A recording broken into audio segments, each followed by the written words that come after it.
Pag nagluluto tayo ng gulay, kailangan ibabad muna natin yung gulay sa tubig na may asin at baking soda para sure na tanggal ang mga pino na insekto na ang daming mga pino na insekto na dumidikit sa ating mga gulay.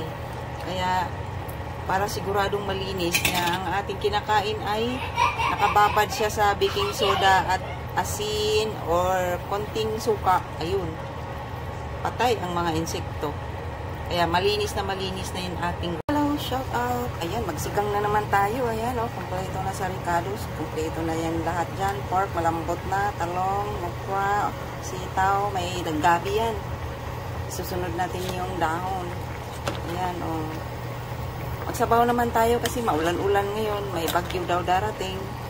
So, para masustansya at malakas yung ating katawan na lalo tayong lalakas sa ating pagkikibot-kimbot, sa pagsusumba-sumba, sayaw-sayaw, o diba? Oh, yummy, sinigang na pork. Sunod na natin yung kangkong. Oh, dami oh.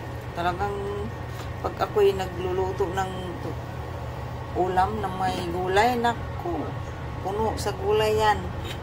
Kasi ako mahilig sa mga dahon-dahon. Tawag nga sa akin ng mga bagets kong grupo dati kambing. Mahilig kasi ako sa dahon-dahon, lalo na pag kumain sa mga restaurant. Nag-order ako lagi ng ng salad ba na may dahon-dahon. Ayan. Sinigang na pork, kumpleto sa ricados, talong, okra, gabi, sitaw, labanos, ayan o. Asaan na ang labanos? Ayan. O, isang kulo na lang. Luto na. Tinimplahan ko na siya at sakto na sa timpla. Thank you for watching. Bye.